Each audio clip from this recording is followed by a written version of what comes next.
Halo, selamat sore. Berjumpa kembali dengan saya Agus Andi Subroto di AAS Channel. Barusan seharian tadi saya menyelesaikan pekerjaan saya di lapak. Baru sore ini kemudian sudah nyantai dan sesuatu yang sudah saya lakukan beberapa kali ini yaitu upload video. Sedikit banyaknya telah membuat sesuatu yang edik ketagihan di diri saya, sehingga sore ini kemudian mengupload lagi sebuah video. Kali ini saya ingin berbicara tentang sebuah topik di mana perlu saya beritahukan dulu bahwa hari-hari ini dan bisa jadi juga sudah lama ya, topik tentang SDM, kewirausahaan, leadership itu satu topik yang bisa dikatakan mengkristal di pikiran dan di jiwa saya, dan hari-harinya ketika guyon maton parikeno di dalam kelas-kelas kuliah saya bertemu dengan mahasiswa, tema-tema seperti itu yang kemudian juga menjadi semacam mayor keilmuan saya gitu, informasi yang sering saya lahap gitu, yang kemudian saya share menjadi bahan diskusi dengan teman-teman mahasiswa saya di dalam kelas maupun di luar kelas. Berkenaan dengan itu, seperti yang saya sampaikan sebelumnya, topik kali ini yang ingin saya share melalui video ini adalah deliberate practice adalah rahasia yang dilakukan oleh para ahli.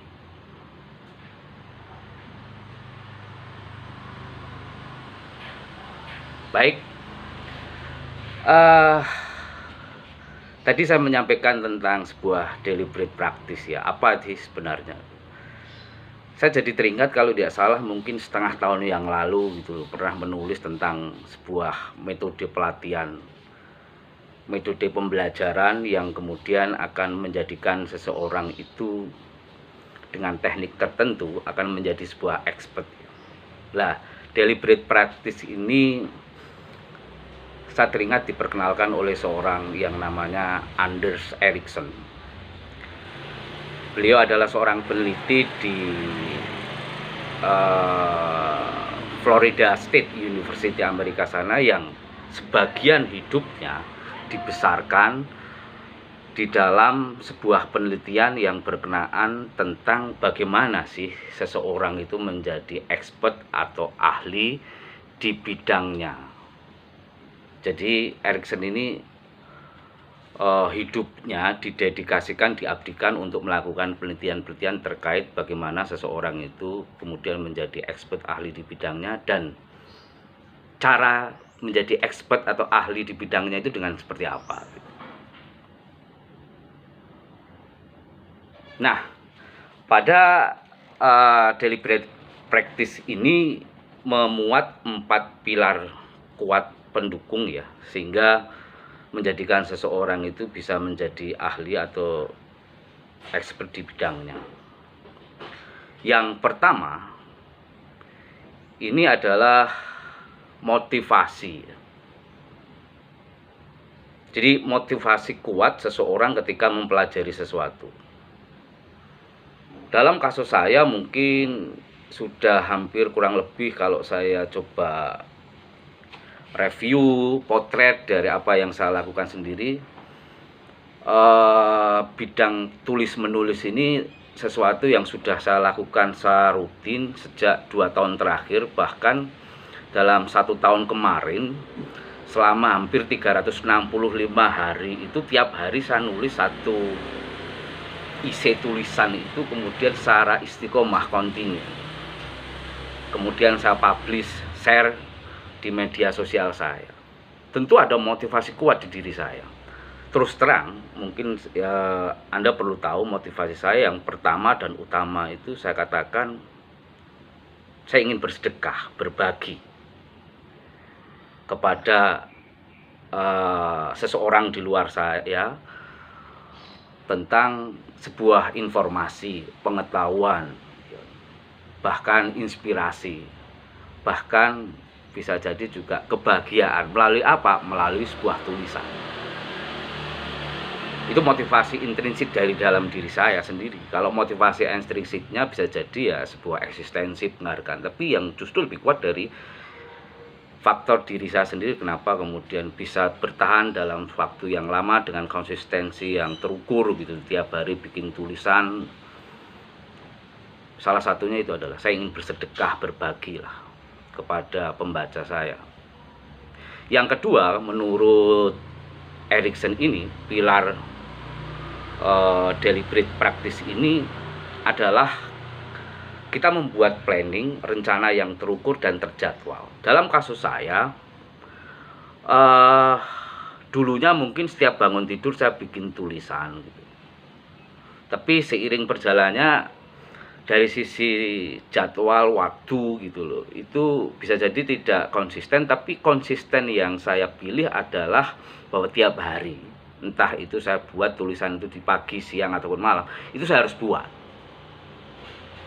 Sehingga alam bawah sadar saya itu kemudian mengiyakan bahwa kegiatan ini penting bagi saya, dan diri saya sendiri secara pribadi telah mengalami sebuah edik ketagihan ketika satu hari tidak menulis, itu ada sesuatu yang hilang, sehingga saya butuh semacam asupan, tidak merasakan kegersangan hidup, tidak merasakan bahwa hari ini saya tidak punya aktivitas atau tidak berharga sebagai manusia. Tapi ketika makanan itu saya kemudian makan berupa tulisan dan sudah saya buat tulisan, hidup saya menjadi berarti saat itu, hari itu. Ini kemudian pilar yang kedua.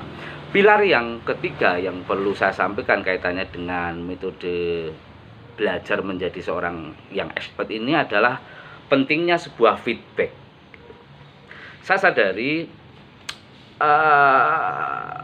setelah saya cek ya tulisan-tulisan saya yang kemudian saya titip simpan di FB, ketika membaca tulisan yang pertama kali saya buat saat itu di tahun mungkin sekitar tahun 2018 awal gitu, ketika saya baca sekarang itu saya juga jadi ketawa, tulisanku kok seperti itu ya gitu, antara subjek predikat tidak jelas gitu, terus apa maksudnya gitu, antar paragraf juga gak nyambung gitu.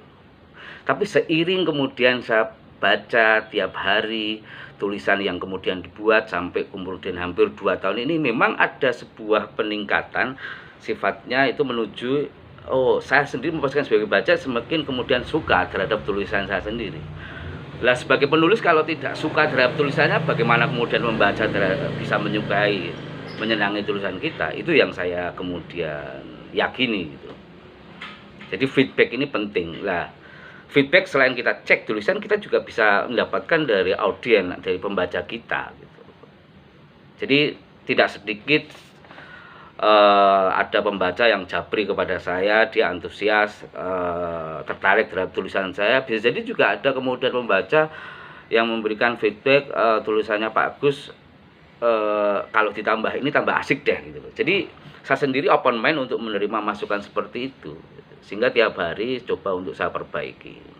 Nah, yang keempat, yang terakhir, yang diperlukan oleh seorang untuk mendapatkan suatu keahlian terkait dengan pembelajarannya di deliberate practice ini, yang keempat pilar pembangunnya adalah iterasi ataupun pengulangan. Jadi di dalam menulis itu tidak perlu bakat, yang diperlukan adalah sebuah latihan yang terstruktur kemudian diulang lagi ya kan, sehingga dari latihan yang diulang terus dengan tingkat kesukaran latihan juga yang meningkat gitu, itu akan menjadikan kualitas, kalau dalam konteks saya adalah kualitas tulisan itu semakin kemudian dari sisi indikator bahwa tulisan kita itu banyak informasinya, kemudian kuat argumentasinya, itu kemudian akan tercapai. Memang secara sederhana sebuah tulisan dianggap baik bagi diri saya ketika kemudian melakukan sebuah penelitian. Minimal di dalam setiap paragraf yang kita buat itu, sebuah tulisan itu benar-benar sangat banyak informasi yang kita bisa sampaikan dengan argumentasi yang kemudian juga kuat gitu. Jadi itu ya yang bisa saya sampaikan kali ini terkait dengan topik video sore ini, deliberate practice, rahasia latihan yang dilakukan oleh para ahli. Jadi baik seorang ahli di bidang apapun yang sampai pada level dunia, mereka rata-rata mengaplikasikan teori yang disampaikan oleh Anders Ericsson ini tadi. Tidak Kobe Bryant, kemudian David Beckham pemain bola gitu. Itu juga mengadopsi mekanisme teknik deliberate practice ini, sehingga kayak Kobe Bryant ini menjadi pemain basket yang luar biasa di NBA, kemudian juga David Beckham gitu, pemain bola, sepak bola. Itu juga luar biasa, mereka semua mengadopsi cara belajar, cara berlatih melalui deliberate practice ini. Oke ya, terima kasih. Semoga pemirsa berkenan terhadap video yang saya bagikan sore ini. Kalau bermanfaat, jangan lupa ya kan untuk like, komen, dan subscribe. Terima kasih. Selamat sore.